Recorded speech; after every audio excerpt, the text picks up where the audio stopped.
3. Baseball trick shots. Wait.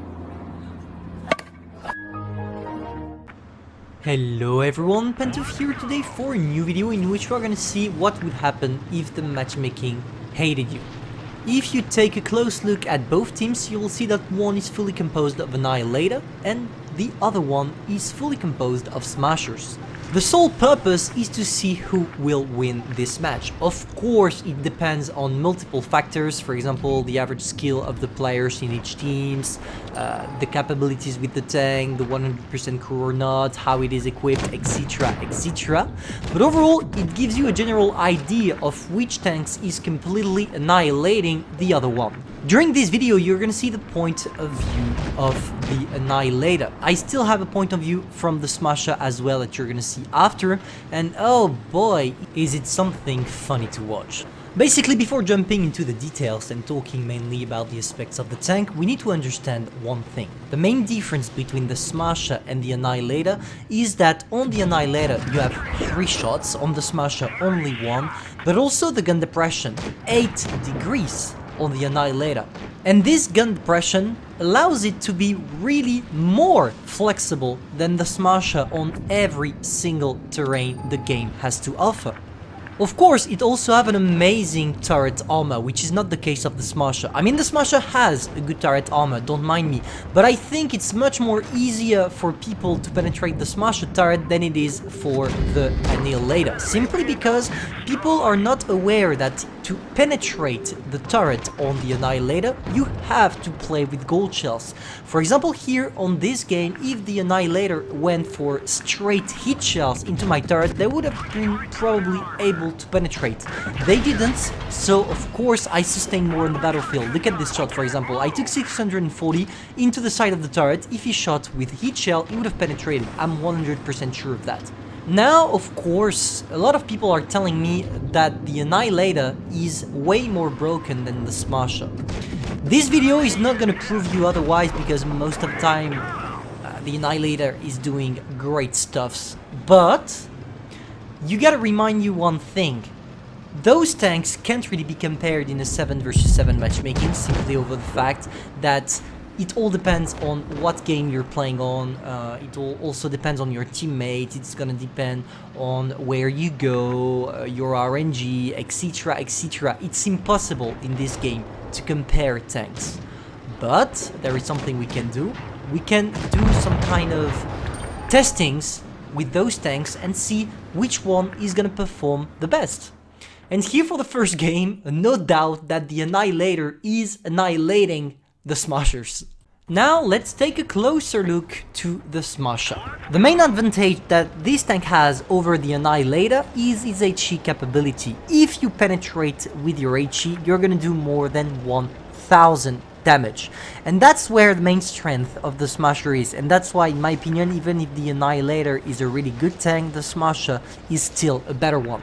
What is great about this tank is that if you manage to find a position from which you don't need that much gun depression and you can also hide your turret, you should be able to do great things. But unfortunately, against Annihilator, you're gonna see that it's a little bit complicated, because as soon as the Annihilator decides to push, it's literally over.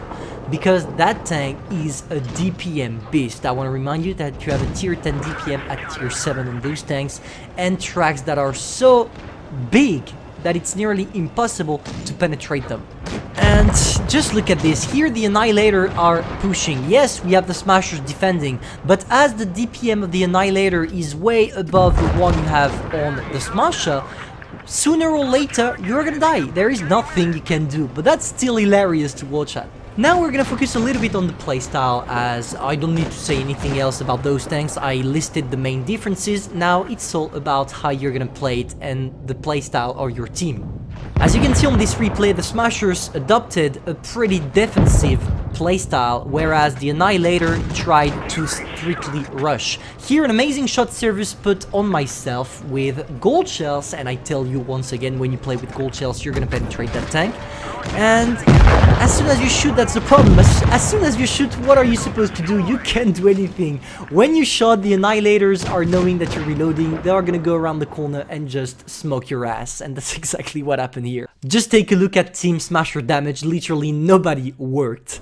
Now we're gonna go back to the Annihilator and we're gonna see how the Smashers are gonna perform against those tanks on a closer map. You know, on this map it's literally impossible to camp because there is so few kilometers between both spawns that if you camp, you're gonna get discovered even before getting into position. And that's what we're gonna try to find out. How is the mobility of the tank gonna help them winning, knowing that the Annihilator has a way better mobility than the Smasher. So here you see that's exactly what I talked about. They tried to circle, they tried to snapshot because they thought maybe we were gonna push on the right side, so they went on the left side trying to HE us, but you don't have time. I'm at the middle of the map, whereas you're only getting out of your spawn because the Annihilator is way better in terms of mobility. That Smasher completely destroyed us, but hey, he managed to put 1k, but we just had to turn our turret thanks to our turret traverse speed. And just look at this, it's so freaking easy to penetrate and to destroy targets. Just imagine an Annihilator platoon at tier 7. You can clip whatever is in front of you in one shot only, if all of your shots and all your teammates' shots actually go in, but you get the spirit. And that's what makes this tank so freaking good. Just look at this, it's insane how easy it is to destroy what was in the past the king of tier 7. The Smashers are completely powerless when it comes to fighting at close range against Annihilator.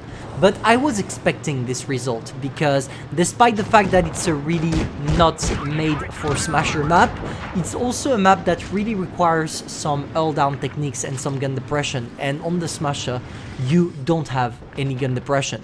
But now, to see if the Annihilator is really destroying the Smasher regardless of the map, we are gonna put a map that is gonna be advantageous for the Smasher, a map where you don't need any gun depression to see what happens. So here we go. Here now we are playing on Desert Sand, the map Desert Sand. To make it fair for Smashers, we decided to play it in the town because that's where you don't need gun depression. If we really wanted to kill them, we would have gone on the desert part of this map because from here we can use our gun depression, whereas it's impossible for the Smashers. But we decided, hey, let's see if the Annihilator is really destroying the Smasher on its own terrain. And that's why we decided to play it in the city. But even on an advantageous terrain, you're gonna see that the Smashers are gonna struggle. Simply because the Annihilator is completely overpowered compared to the Smasher when it comes to 1v1. Of course, you can take this video as a proof that the Annihilator is better or worse than the Smasher, or that the Smasher is better or worse than the Annihilator. It's all here to show you what is the main difference between those tanks. In my opinion, the Smasher is situational, which means that if you put it at the right place at the right time, you're gonna have an amazing game and probably a better one than with the Annihilator. But the Annihilator is gonna do well all the freaking time because it's a tank made for push. It has armor, mobility, gun, DPM, literally everything you need to carry the shit out of the game. And that's why not in a single game we did does the Smasher won any of them. And it was never even close. We literally smoked their ass on a regular basis for 1 hour straight. And there is nothing the Smasher can do to overcome the Annihilator, simply because the Annihilator is way more versatile. And if that doesn't convince you into buying the Annihilator, I don't know what will, knowing that it's a premium, therefore Wargaming can't nerf it. This video is now over, guys. If you enjoyed, feel free to subscribe, like and share, and tell me in the comments what next tank you want me to compare in a 7 versus 7 match. This way we will be able to compare practically those tanks. Thank you all for watching and see you soon.